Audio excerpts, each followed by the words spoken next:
નમસ્કાર, જય શ્રી કૃષ્ણ. શ્રીમદ ભગવદ્ ગીતાનો ચિંતન શૃંખલા દ્વારા આપણે અભ્યાસ કરીએ છીએ. 1 થી 11 શ્લોક આપણે જોયા છે. આજે આપણે 12 અને 13 બે શ્લોક જોશું. શ્રીમદ ભગવદ્ ગીતા ખૂબ જ ક્રમાનુસાર છે. એનો અભ્યાસ કરીએ તો આપણને ખબર પડે. એકદમ સિક્વન્સમાં હિસ્ટોરિકલ ફિલોસોફી છે. જો પહેલા 10મા દિવસે યુદ્ધમાં બાણશૈયા ઉપર ભીષ્મ પિતામહ સૂતા, એટલે ધૃતરાષ્ટ્રનો વિશ્વાસ તૂટી ગયો. એટલે ધૃતરાષ્ટ્રએ સંજયને પ્રશ્ન પૂછ્યો. પહેલો શ્લોક, શું કરે છે બધા?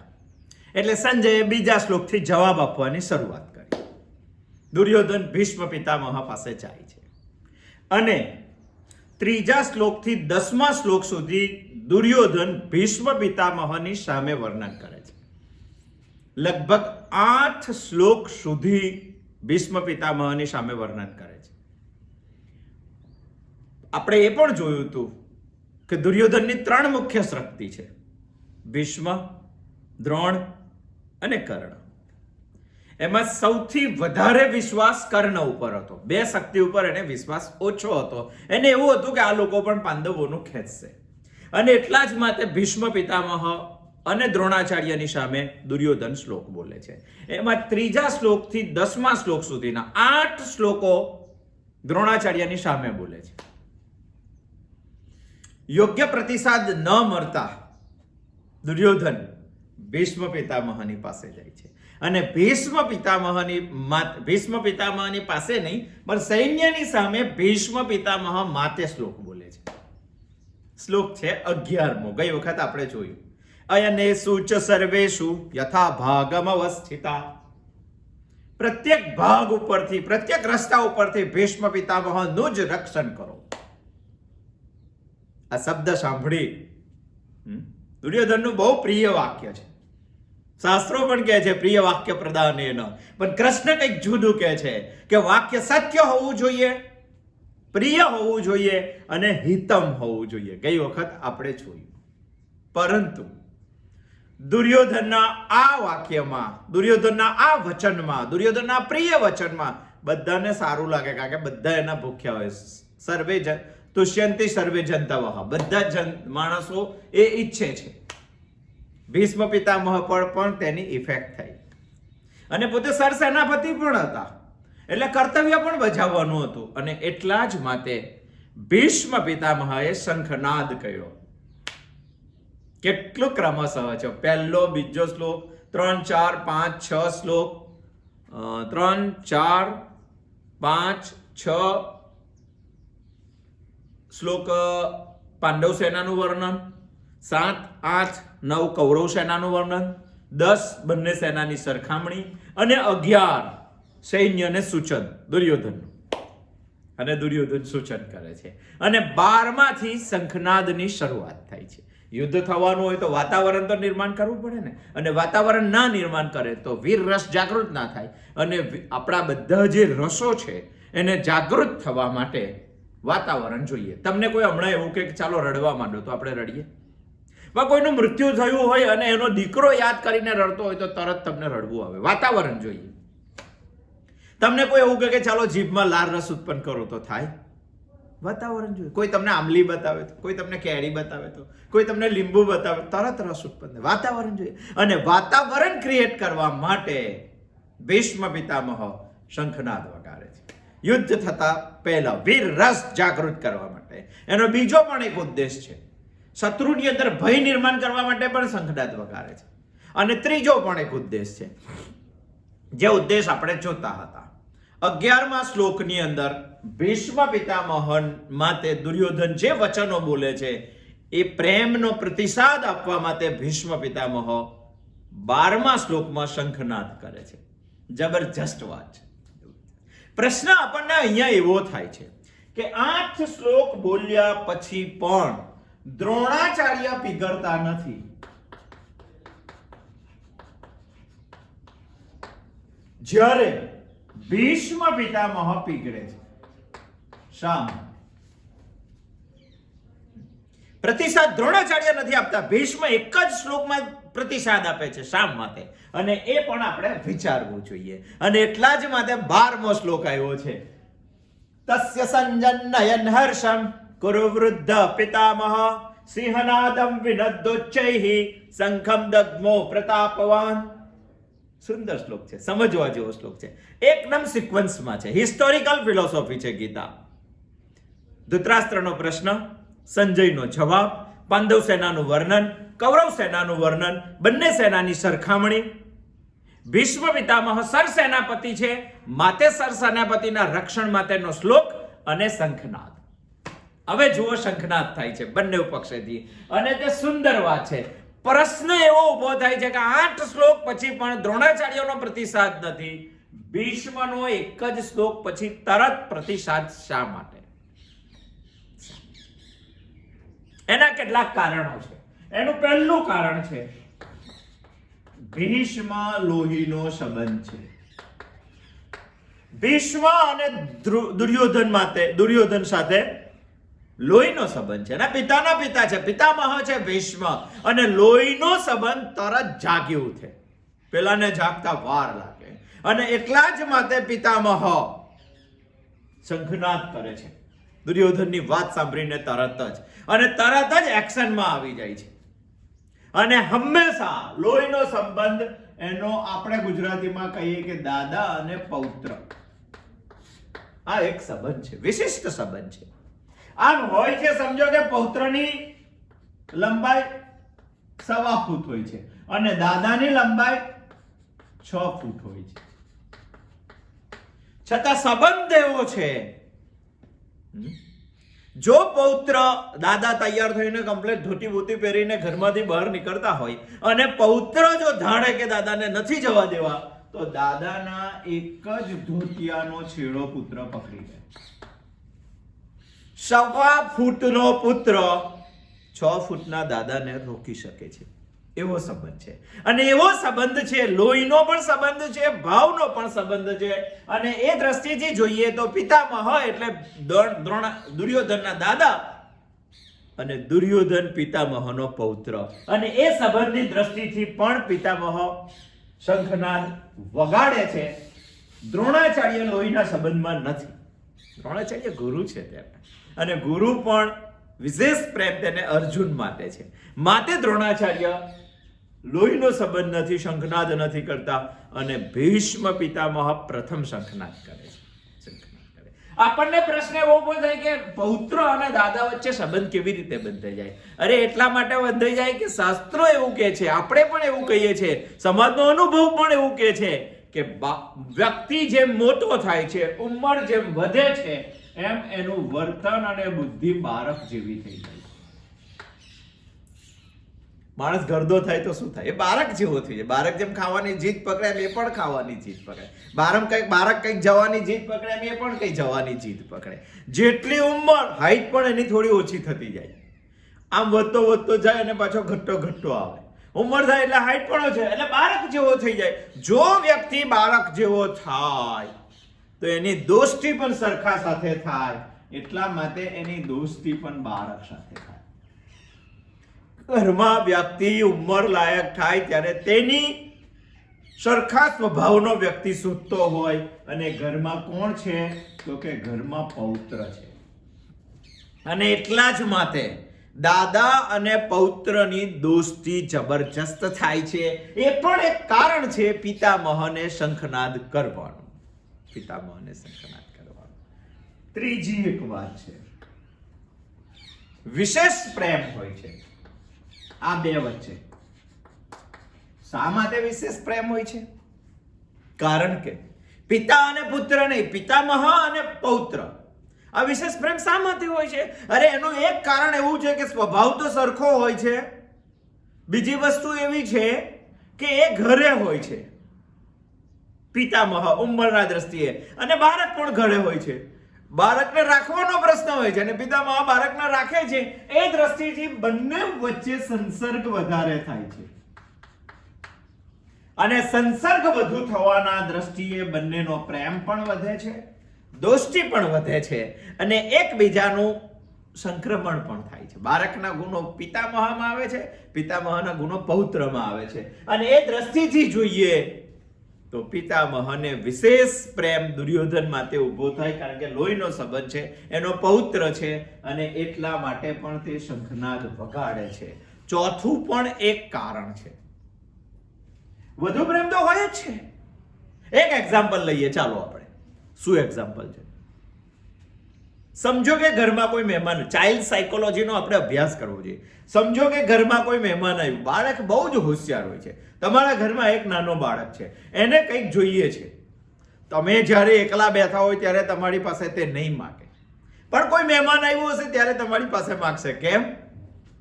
કારણ કે તમે એને આપશું. મહેમાનની સામે ઇજ્જત જાય છે આપણી, એટલે આપણે આપશું જ એને. એટલા માટે તેની હોશિયારી વાપરે છે. પરંતુ સમજો કે બાળક મહેમાન પાસે જાય અને મહેમાનના વખાણ કરે, અને મહેમાનના વખાણ કર્યા પછી પણ તમે બહુ દૂરથી આવ્યા છો, થાકી ગયા છો, પાણી આપે, બૂતના વખાણ કરે, છતાં પણ જો મહેમાન રિસ્પોન્સ ના આપે અને તમે બાજુમાં બેઠા હોય, તમારો પૌત્ર મહેમાન સામે એનું વખાણ કરતો હોય ને મહેમાન થોડો પણ રિસ્પોન્સ ના આપે, તો તમે શું કરો? તમે શું કરો? અરે તમે એક્શનમાં આવી જાઓ, તમે ક્રિયાશીલ થઈ જાઓ, તમે પ્રવૃત્તિશીલ થઈ, તમે બાળકને ખેંચીને એને જે જોઈએ તે આપવા માંડો છો. જો મહેમાન એક્શનમાં ના આવે તો. એક્ઝેક્ટ મહાભારતના યુદ્ધમાં દુર્યોધન અને દ્રોણાચાર્ય વચ્ચે આ જ થયું. આ શ્લોક બોલ્યા પછી પણ દ્રોણાચાર્ય એક્શનમાં ના આવે તો ભીષ્મ પિતામહ તરત એક્શનમાં આવી જાય, અને એટલા જ માટે વધુ સંસર્ગ, વધુ પ્રેમ, વધુ નજીકતાના કારણે ભીષ્મ પિતામહ કૌરવ પક્ષની અંદરથી શંખનાદની શરૂઆત કરે છે. દુર્યોધન બોલેલો 11મો શ્લોક એને શું છે? સર્વેશનો પ્રતિસાદ આપે છે. ચોથું પણ એક કારણ છે. આપણા ગુજરાતીમાં એવું કહેવાય છે કે સંસ્કાર ત્રીજી પેઢીએ આવે. દાદાના ગુણ પૌત્રમાં આવે, પિતાના ગુણ ઓછા આવે. દાદાના ગુણ 70% હોય તો પિતાના ગુણ 30% હોય. એનું પણ એક કારણ છે સંસર્ગ. એનું પણ એક કારણ છે વધુ પ્રેમ. એનું પણ એક કારણ છે બંને જણનો સરખો સ્વભાવ. અને એ દ્રષ્ટિથી ભીષ્મ પિતામહ દ્રોણાચાર્યએ કરેલા પ્રિય વાક્ય પ્રદાનેન વચનોનો પ્રતિસાદ આપે છે 12મા શ્લોકની અંદર. બહુ સુંદર છે. અને 12મા શ્લોકની અંદર ભીષ્મ પિતામહ પ્રતિસાદ આપતા ગીતાકાર શ્લોકની અંદર કહે છે, તસ્ય સંજનયન હર્ષમ કુરુ વૃદ્ધ પિતામહ સિંહનાદમ વિનદ્દોચ્ચૈઃ શંખમ દદ્મો પ્રતાપવાન. શું કહે છે? તસ્ય સંજનયન હર્ષમ. સંજનયન હર્ષ, તેના નયનોમાં હર્ષ ઉત્પન્ન કરવા. તસ્ય તેના, સંજનયન હર્ષમ. અહીંયા કોણ છે? તેના દુર્યોધન. સંજનયન હર્ષમ, તેના નયનોમાં, તેની આંખોમાં હર્ષ ઉત્પન્ન કરવા. કુરુ વૃદ્ધ પિતામહ, કુરુઓમાં જે વૃદ્ધ છે એવા પિતામહ પ્રતાપવાન પણ છે. કુરુ વૃદ્ધ પ્રતાપવાન પિતામહ સિંહનાદમ વિનદ્દોચ્ચૈઃ. સિંહની ગર્જના, સિંહ નાદ જેવી ગર્જનાથી વિનદ્દોચ્ચૈઃ ઊંચા સ્વરે શંખમ દદ્મો પ્રતાપવાન, શંખ વગાડે છે. સીધું સાદું ભાષાંતર એવું છે કે કૌરવમાં વૃદ્ધ મહાપ્રતાપી પિતામહ, વૃદ્ધ મહાપ્રતાપી પિતામહ ભીષ્મે દુર્યોધનને હર્ષ ઉપજાવવા સિંહનાદ જેવી ગર્જનાથી ઊંચા સ્વરે શંખનાદ કર્યો. અહીંયા એક વસ્તુ જોવા જેવી છે. અહીંયા વર્ણન છે ભીષ્મ પિતામહનું, અને ભીષ્મ પિતામહના કેટલાક વિશેષણો. વ્યક્તિ વિશેષણ હોય ને, ઊંચો માણસ, અને માણસ છે પણ ઊંચો છે, નીચો માણસ, વિશેષણ છે એવું અહીંયા ભીષ્મ પિતામહના 3 વિશેષણો સમાયેલા છે 12મા શ્લોકમાં. પહેલું વિશેષણ છે કુરુ વૃદ્ધ. કુરુ વૃદ્ધનો અર્થ થાય છે કુરુઓમાં વૃદ્ધ. કુરુ વંશના જેટલા લોકો છે એમાં સૌથી વૃદ્ધ, સૌથી મોટા, સિંહ જેવી ગર્જનાથી શંખ વગાડ્યો ઊંચા સ્વરે, પણ કોને વગાડ્યો? ભીષ્મ પિતામહ. ભીષ્મ પિતામહ કેવા છે એનું પણ ગીતાકાર વર્ણન કરવાનું ચૂકતા નથી. એક તો કુરુવૃદ્ધ છે, સૌથી મોટા છે. હા, મહાભારતના યુદ્ધમાં કૌરવ પક્ષની અંદર ભીષ્મ કરતા પણ એક મોટા હતા. એનું નામ હતું બાહુલિક. શાંતનુના ભાઈ હતા, એ પણ યુદ્ધના મેદાનમાં હતા. ભીષ્મ કરતા મોટા હતા, છતાં પણ ભીષ્મને શા માટે કુરુવૃદ્ધ કહેવામાં આવ્યા? કારણ કે ભીષ્મ જ્ઞાન અને ધર્મની અંદર બાહુલિક કરતા મોટા હતા. બહુ સમજીને શબ્દ વાપરેલો છે. 5000 વર્ષ પછી પણ એનું કોઈ ખંડન ન કરી શકે એટલું સુંદર, એટલી સમજીને, એટલા શોર્ટ ટાઈમમાં શ્રીમદ ભગવદ ગીતા ભગવાને કીધેલી છે. સૌથી મોટા છે, કુરુવૃદ્ધ છે, કુરુવૃદ્ધ છે. પુષ્પદંતે શિવ મહિમ્નની અંદર 29મા શ્લોકની અંદર વર્ણન કરેલું છે મહાદેવનું. શું વર્ણન કરે છે? નમો વસિષ્ઠાય, નમો યવિષ્ઠાય. વસિષ્ઠાય શબ્દ છે.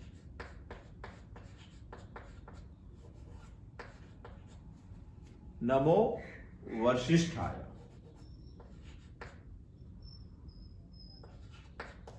અને નમો યવિષ્ઠાય. શેના માટે વર્ણન છે? યવિષ્ઠાય એટલે સૌથી યુવાન અને વસિષ્ઠાય એટલે સૌથી વૃદ્ધ. કોનું વર્ણન છે આ? પુષ્પદંત શિવ મહિમ્ન સ્તોત્રના 29મા શ્લોકમાં એવું કહે છે કે ભગવાન શિવ સૌથી વૃદ્ધ છે અને સૌથી યુવાન છે. સૌથી વૃદ્ધનો એક અર્થ થાય છે સૌથી મોટા, બીજો અર્થ થાય છે સૌથી જૂના. એ જ દ્રષ્ટિથી અહીંયા શબ્દ વાપરેલો છે કુરુવૃદ્ધ. આપણા માટે સૌથી જૂનું કોણ? સમજો કે એક્ઝામ્પલ લઈએ કે પુત્ર. ચાલો, પુત્ર માટે જૂનું કોણ? પિતા. એનાથી જૂનું કોણ? પિતામહ. એનાથી જૂનું કોણ? પ્રપિતા.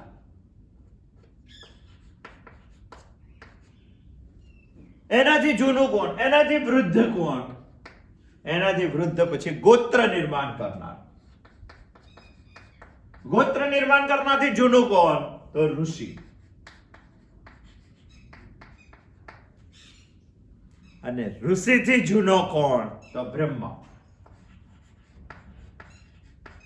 અને બ્રહ્માને ઉત્પન્ન કરનાર કોણ?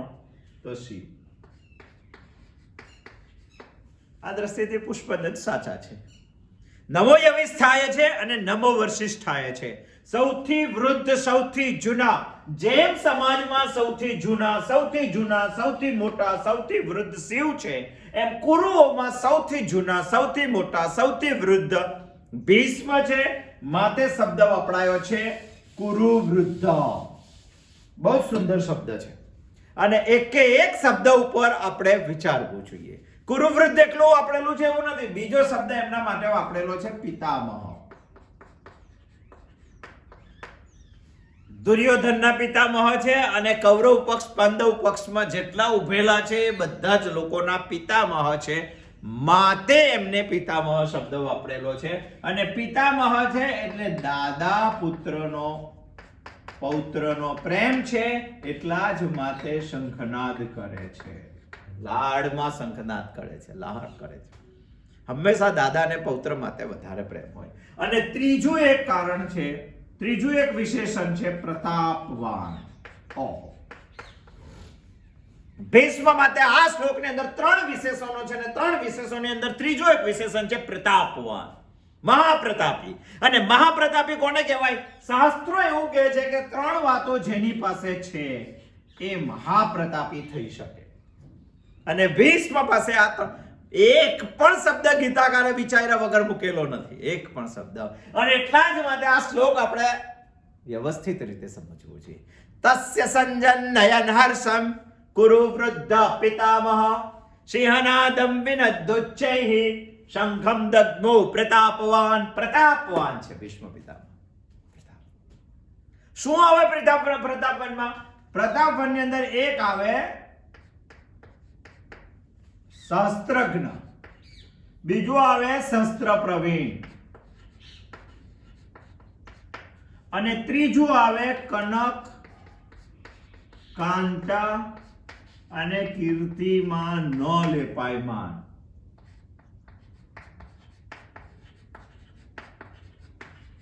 આ ત્રણ વાતો વિશેષ આવે છે, અને આ ત્રણ વાતો આજે પણ કોઈ વ્યક્તિમાં હોય તો તેને મહાપ્રતાપી કહેવું જોઈએ. અને ભીષ્મ પાસે શાસ્ત્રનું જ્ઞાન હતું. કેટલું જ્ઞાન હતું ખબર છે આપણને? બાણ સૈયા ઉપર પડ્યા પછી જે ભગવાન વિષ્ણુની પ્રાર્થના કરે છે તે છે આજે વિષ્ણુ સહસ્ત્રનામ.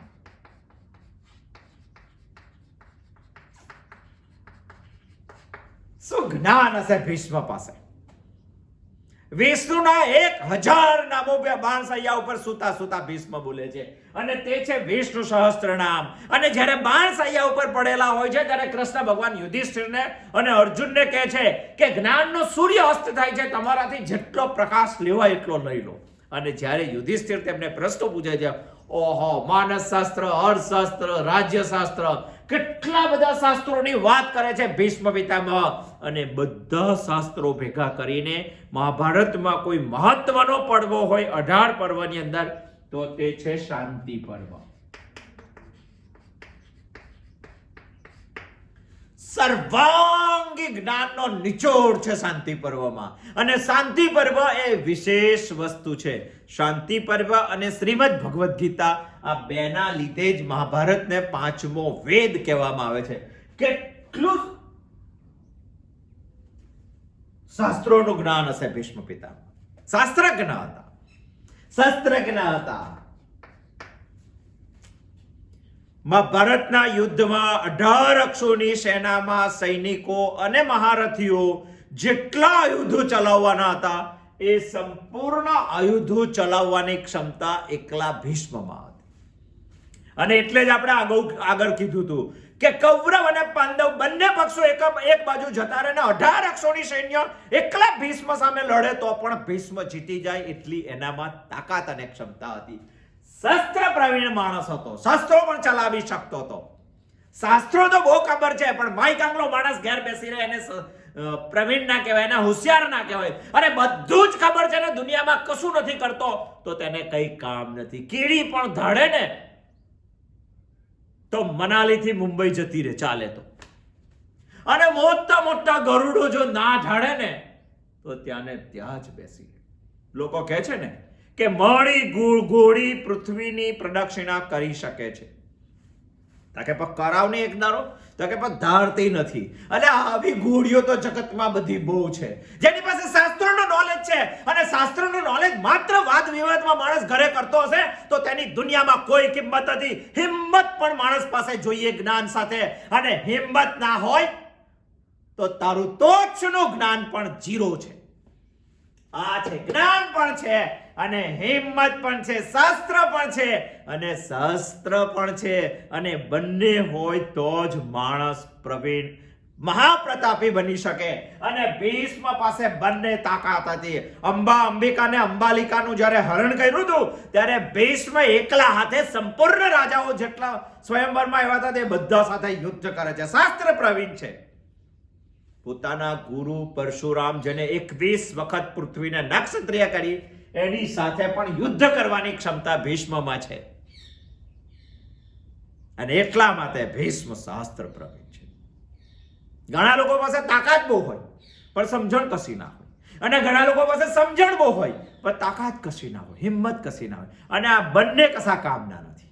મહાપ્રતાપી માણસ બનવો જોઈએ, અને આ બે વસ્તુ એક વખત જીવનમાં આવે એટલે એનો પ્રભાવ પડે.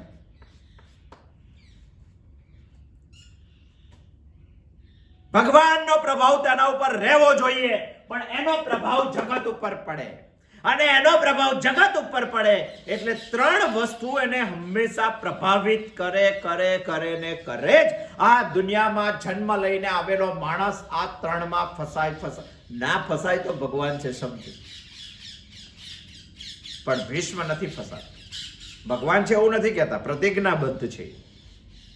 અને તે 3 વસ્તુ છે કનક, કાંતા અને કીર્તિ. સોનું, સ્ત્રી અને ખ્યાતિ. આમાં માણસ ફસાય જ. સૌથી પહેલા માણસ સોનામાં ફસાય. પૈસા જોઈએ માણસને. વેદોને જે સ્વર આપી શકે એટલી ક્ષમતાવાળો રાવણ પણ કનકમાં ફસાયો છે, કાંતામાં ફસાયો છે, કીર્તિમાં ફસાયો છે. બધા બહુ ફસાઈ શકે છે. ભગવાનની હોય તો પણ જો દ્વારકા સોનાની થાય તો તે ડૂબી જાય, અને રાવણની લંકા જો સોનાની થાય તો તે સરકી જાય. બહુ મોટી વસ્તુ છે, સંશોધન કરવા જેવી. કનક, કાંતા અને કીર્તિ, અને આ ત્રણ વસ્તુમાં વ્યક્તિ ફસાય. સ્ત્રીમાં ફસાય, સોનામાં ફસાય કે ખ્યાતિમાં ફસાય. અને ત્રણમાં ભીષ્મ નથી ફસાતા. એક તો તેની પાસે શાસ્ત્રનું જ્ઞાન છે, બીજું તેની પાસે શસ્ત્રો ચલાવવાની ક્ષમતા છે, અને બંને હોય એટલે જગતમાં તેનો પ્રભાવ પડે, અને પ્રભાવ પડે એટલે આ ત્રણ વસ્તુના ભાવમાં માણસ આવે ને આવે જ, અને છતાં પણ ના આવે તો એ માણસને કહેવાય પ્રતાપવાન. સંજય આમને આમ શબ્દ નથી વાપરતો ભીષ્મ માટે કે ભાઈ પ્રતાપવાન છે. તસ્ય સંજન નયન હર્ષમ કુરુ વૃદ્ધ પિતામહ સિંહનાદમ વિનદ્યોચ્ચૈહિ શંખમ દગ્ધમો પ્રતાપવાન. આમને આમ શબ્દ નથી વાપરેલો. અંબા જીદ કરે છે ભીષ્મ સાથે લગ્ન કરવાની, છતાં પણ ભીષ્મ ના પાડે છે. લગ્ન નહીં કરવાના અને પોતાનું મોત અંબાથી થવાનું છે એની ખબર હોવા છતાં અંબા ક્યાં સુધી જાય છે, છતાં પણ ભીષ્મ ના પાડે. કાંતા રાજગાડીને માણસ સ્પર્શ નથી કરતો. કીર્તિ ક્યારેય પણ પોતાની કીર્તિ માટે માણસ ઝુકાવેલું નથી, અને એટલા માટે ત્રણ ગુણો હોવાથી ભીષ્મને પ્રતાપવાન કહેવામાં આવે છે. આ શ્લોકમાં ભીષ્મ માટે ત્રણ વિશેષણો વાપરેલા છે, વ્યક્તિ વિશેષણ છે. એક કુરુવૃદ્ધ કીધું છે, એક પિતામહ કીધું છે, અને એક પ્રતાપવાન કીધું છે. આવો ભીષ્મ શંખનાદ કરે છે. શંખમ દગ્ધમો પ્રતાપવાન. શંખમ દગ્ધમો શું કરે છે?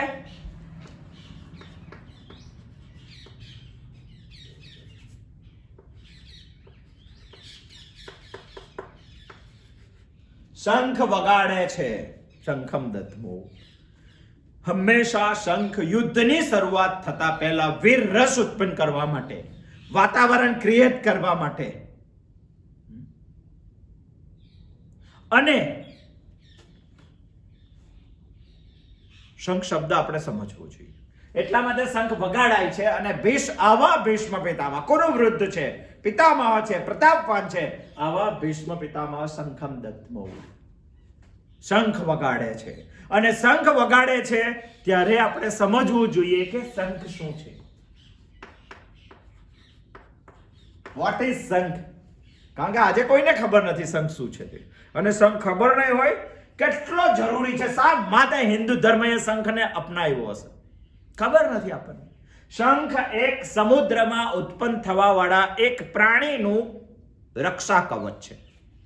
એ આપણને ખબર હોવી જોઈએ. આપણને નહીં ખબર હોય તો આપણા બાળકને પણ ખબર નહીં પડે, અને બધા બહુ લોચા વાગી જશે. તમને ખબર છે, મુંબઈમાં એક બાળક હતો, સ્કૂલે જાય, અને સ્કૂલમાં શિક્ષકે એક પ્રશ્ન પૂછ્યો કે ભાઈ દૂધ કોણ આપે? મુંબઈના એ બાળકે શું જવાબ આપ્યો ખબર છે? શું જવાબ આપ્યો? અરે એને જવાબ આપ્યો કે દૂધ ભૈયો આપે. કારણ કે એને ખબર જ નથી કે દૂધ ગાય આપે કે ભેંસ આપે. એને કોઈ દિવસ જોયું જ નથી, અને એને એટલું જ જોયેલું છે કે સવારમાં સાયકલનો બેલ વાગે એટલે દૂધ લેવા નીચે જવાનું, પેલી તપેલીમાં ભૈયો દૂધ આપી દે. ભૈયો દૂધ આપે એટલી જ જેને ખબર છે, એ એટલા માટે ખબર છે કે ક્યારેય તેના પૂર્વજો, વડીલો કે કુટુંબમાં ચર્ચા નથી થઈ. એવું શંખ શું છે એ આપણને ખબર નહીં પડે તો આપણે આપણા બાળકને જણાવવું પડશે. આપણે પણ જાણવું પડશે. શંખ સમુદ્રમાં ઉત્પન્ન થતા એક પ્રાણીનો રક્ષા કવચ છે, અને તે પ્રાણી પોતાના કવચ માટે CaCO2 કેલ્શિયમ કાર્બોનેટ થી એક કવચ તૈયાર કરે છે. અને એ કેલ્શિયમ કાર્બોનેટનું કવચ છે શંખ. શંખ એ જાણવું પડે. શંખની વ્યાખ્યા શું છે? શંખની વ્યાખ્યા જોઈએ. ચાલો, સંસ્કૃતમાં શંખને શું કહેવામાં આવે છે? સમ શાંતિ નશ્યતિ ઇતિ સંઘ. સમ શાંતિ નશ્યતિ ઇતિ સંઘ. સંઘ શું છે? શાંતિનો ભંગ કરવા વાળો સંઘ છે. અરે બીજી પણ એક વ્યાખ્યા છે. સમ શાંતિ પ્રપદ્યતિ ઇતિ સંઘ. શાંતિ ઉત્પન્ન કરવા વાળો પણ સંઘ છે અને શાંતિનો ભંગ કરવા વાળો પણ સંઘ છે. તમે કહેશો કે કેવી રીતે? અરે ભાઈ, યુદ્ધના મેદાનમાં શંખ વાગે તો શાંતિનો ભંગ થઈ જાય અને મંદિરમાં શંખ વાગે તો શાંતિની પ્રસ્થાપના થઈ જાય. હોય છે ને એવું. સમજો કે યુદ્ધના મેદાનમાં કુરુક્ષેત્રના મેદાનમાં 18 અક્ષરોની સૈનિકો પોતાની શિસ્તમાં ઉભેલા હતા. એકદમ શાંતિ. ભીષ્મ પિતામહે પહેલો શંખ વગાડ્યો અને કુરુક્ષેત્રના મેદાનમાં એકદમ અશાંતિ ઊભી થઈ. તમારું મન હજારો વિચારોથી અટવાતું હોય છે. આજે શું કરું, કાલે ક્યાં જવું, આજે કોને મળું, કોને પૈસા આપવાના છે, કોની પાસેથી લેવાના છે, કયું કામ કરું, કયા કપડાં પહેરું, કોને મળવા જવું, એટલા બધા હજારો વિચારોથી આપણું મન અશાંત હોય છે. પણ એક મંદિરનો શંખ સવારે સંભળાય તો ઓહો, શાંત થઈ જાય, બધા વિચારો નષ્ટ થઈ. શંખ સમ શાંતિ પ્રપદ્યતે સમ શાંતિ નશ્યતિ. શંખ શાંતિ પણ ઉત્પન્ન કરી શકે છે અને શંખ શાંતિનો નાશ પણ કરી શકે છે. એને કહેવાય છે જ્યારે શાંતિનો નાશ થાય છે ત્યારે રણ મેદાન હોય છે અને શાંતિનો સ્થાપના થાય છે ત્યારે મંદિર હોય છે. મંદિરમાં સવારે શંખ વાગે તો મનમાં શાંતિ થઈ જાય છે અને યુદ્ધના મેદાનમાં શંખ વાગે તો શાંતિ નાસ્ત થઈ જાય છે, શાંતિ પ્રસ્થાપિત થઈ જાય છે. એ છે શંખ. શંખ 3 માટે વગાડવામાં આવે છે. એક જગાડવા, એક ભગાડવા અને ત્રીજું સુધારવા. તમે કહેશો કે આ શું છે? આ એક છે સંગમ દગ્ધમો પ્રતાપવાન.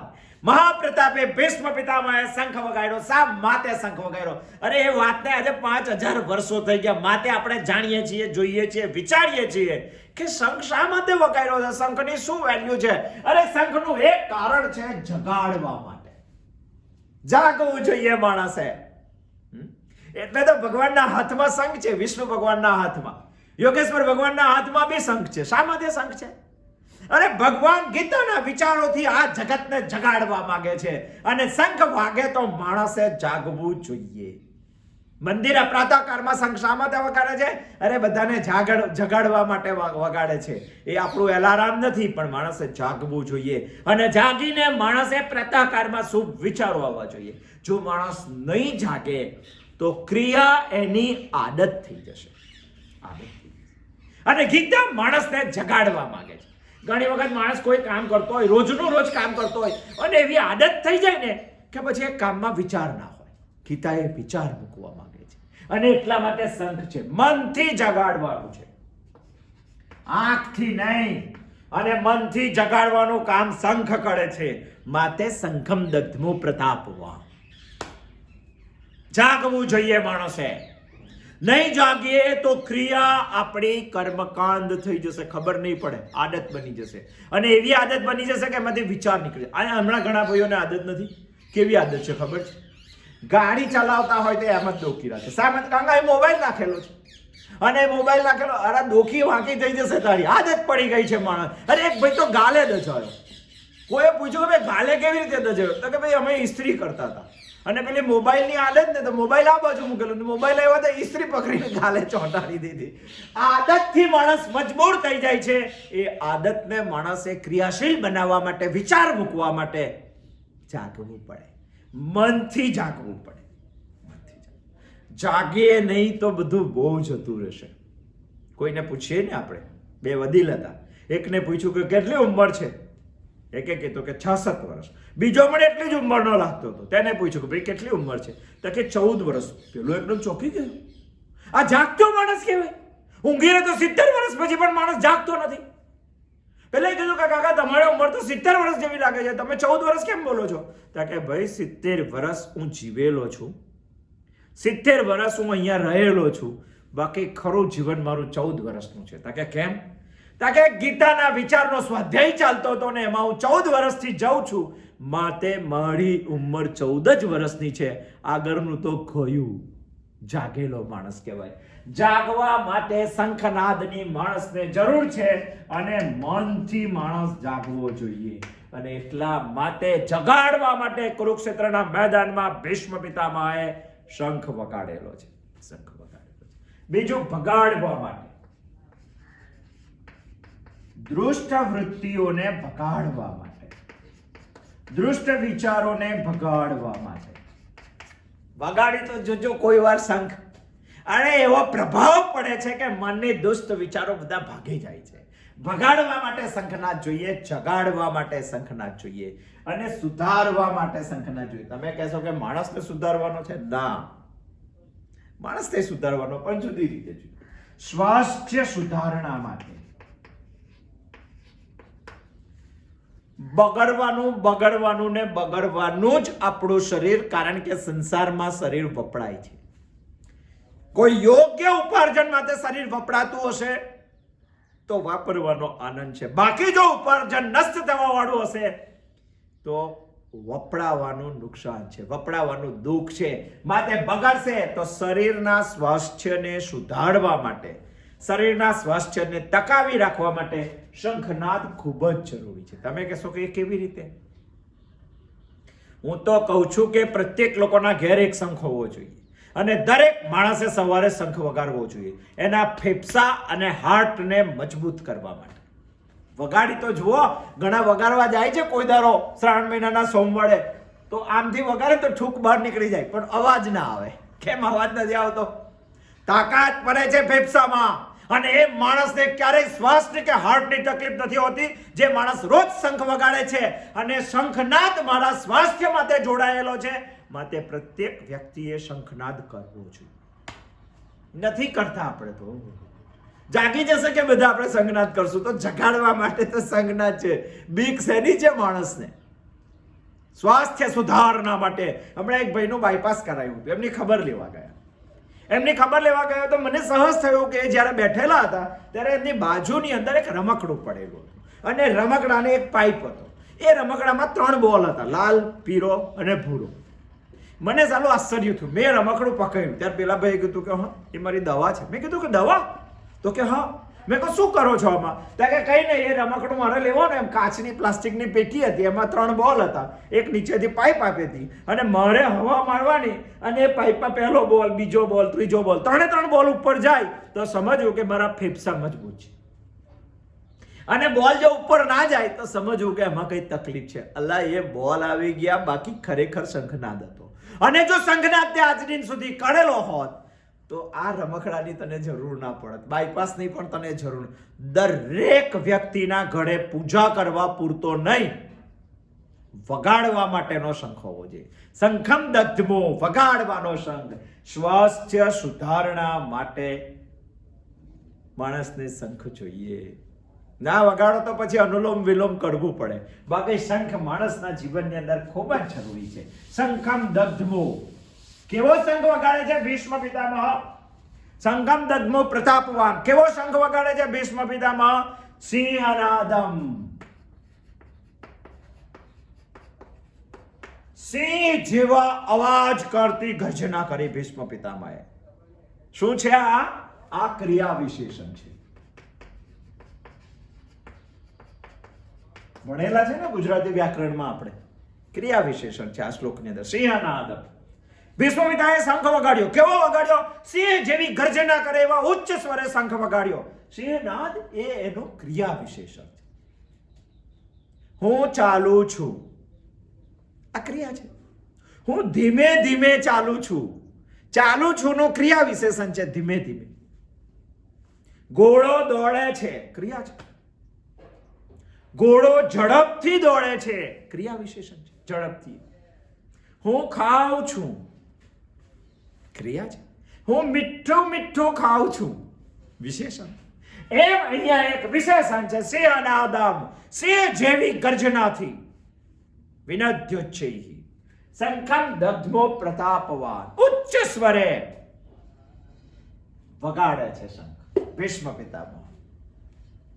11મા શ્લોકનું પરિણામ દુર્યોધનને ખુશ કરવા માટે, પ્રેમનો પ્રતિસાદ આપવા માટે, એના નયનોમાં હર્ષ લાવવા માટે ભીષ્મ પિતામહ, કુરુવૃદ્ધ પિતામહ પ્રતાપવાન ભીષ્મએ સિંહ જેવી ગર્જના કરીને ઉચ્ચ સ્વરે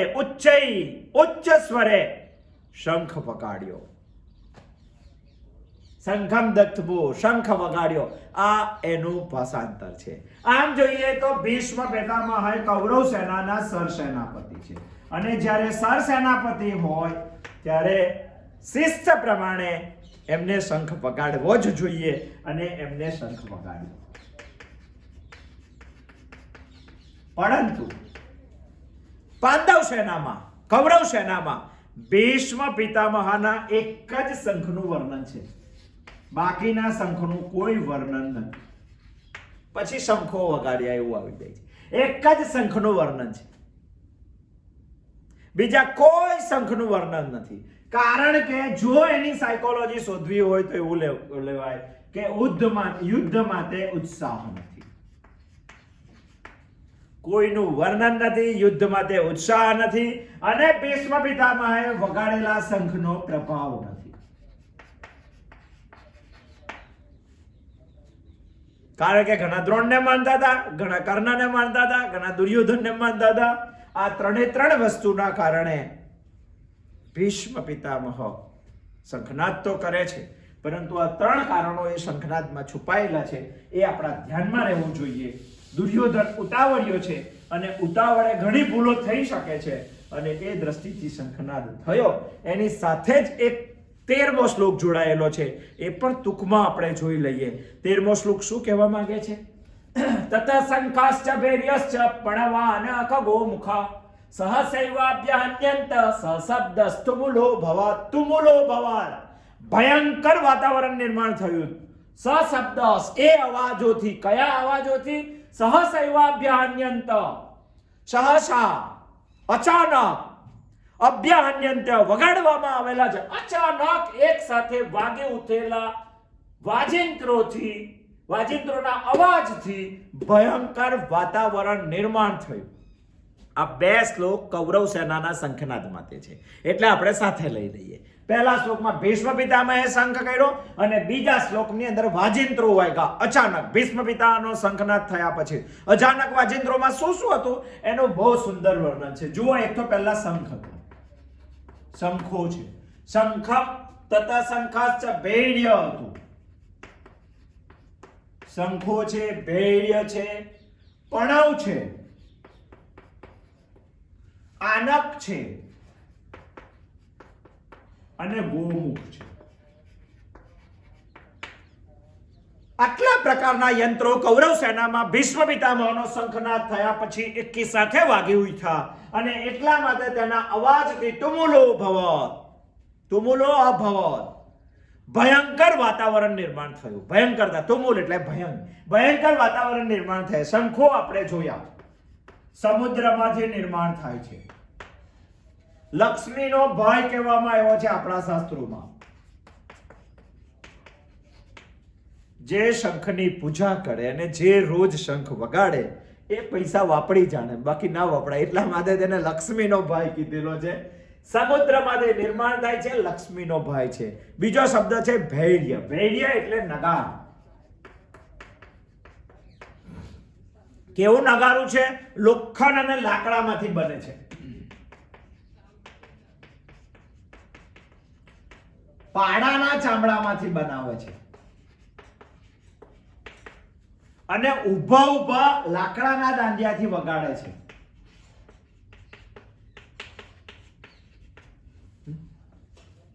પહેલું આવું મોટું નગારું જમીન ઉપર મૂકેલું હોય, અને એ નગારું લાકડાના દાંડિયાથી ઉઠાવે છે. એને 5000 વર્ષ પહેલા સંસ્કૃતમાં ભૈર્ય શબ્દ કહેવામાં આવતો. ભૈર્ય એટલે નગારા. આવું નગારા નામનું એક વાજિંત્ર પણ ત્યાં વાગી ગયું. પણ છે પણવ. પણવ એટલે ધૂળ. ધોલ પણ લાકડું અને લોખંડમાંથી બનાવવામાં આવે છે અને ધોલ બકરાના ચામડામાંથી બનાવવામાં આવે છે. એ પણ ઊભા ઊભા વગાડવામાં આવે છે, પણ દોડીથી ગળા ઉપર પોળવીને ધીબક ધીબક ધીબક વગાડવામાં આવે છે. ધોલ આનક શબ્દ છે. આનકનો અર્થ થાય છે મૃદંગ.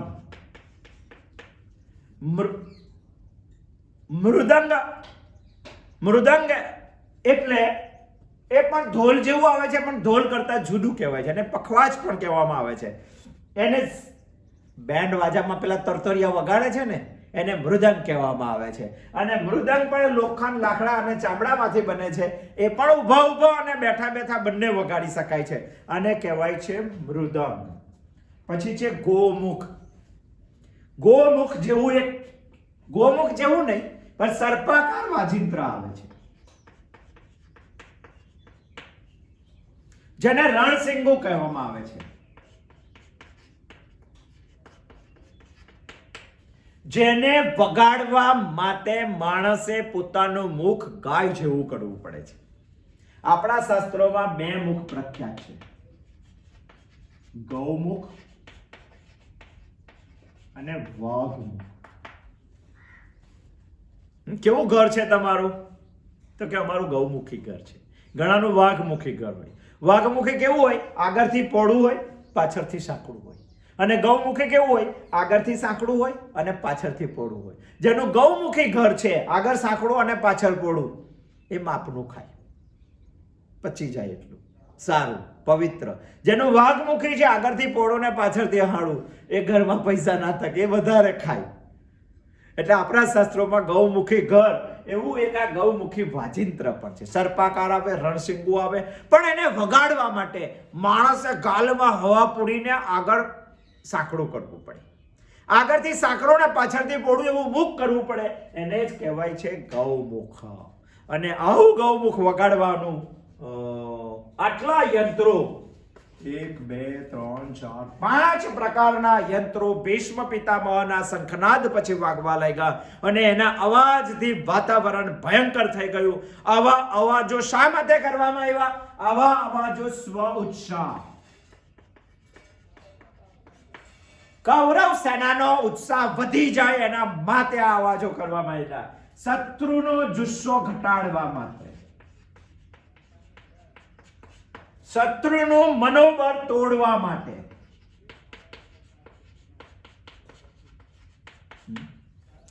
વાજિંત્રનો અવાજ શા માટે થયો? શત્રુને ડરાવવા માટે અને અંતે શત્રુને હરાવવા માટે. એટલા માટે કુરુક્ષેત્રના મેદાનમાં કૌરવ પક્ષના 2 શ્લોકની અંદર શંખનાદ અને વાજિંત્રો વગાડવામાં આવ્યા. ગીતા આપણે જોઈ. શું જોયું? ધૃતરાષ્ટ્રનો પ્રશ્ન, સંજયનો જવાબ, કૌરવ સેનાનું પાંડવ સેનાનું વર્ણન, કૌરવ સેનાનું વર્ણન, બંને સેનાની સરખામણી. અને બંને સેનાની સરખામણી પછી સૈન્યને દુર્યોધન દ્વારા સૂચન, ભીષ્મ પિતામહની રક્ષણનું, અને સૂચન મળ્યું કે તરત પ્રેમનો પ્રતિસાદ ભીષ્મ પિતામહે શંખનાદ દ્વારા આપ્યો અને તરત કૌરવ સેનામાં અન્ય વાજિંત્રો વાગ્યા. વાતાવરણ ભયંકર થઈ ગયું. અને જ્યારે આપણા જીવનમાં પણ આવું થાય ત્યારે ફિલ્મના હીરોની એન્ટ્રી પડે. 14મો શ્લોક આપણા માટે ખૂબ જ મહત્વનો છે. શ્રીમદ ભગવદ ગીતાના હીરો, શ્રીમદ ભગવદ ગીતાનો નાયક, શ્રીમદ ભગવદ ગીતાના ઉત્પાદિતતા શ્રી કૃષ્ણ ભગવાનની એન્ટ્રી પર છે 14મા શ્લોકની અંદર. આવતી વખત આપણે જોશું ભગવાનની એન્ટ્રી. નમસ્કાર, જય શ્રી કૃષ્ણ.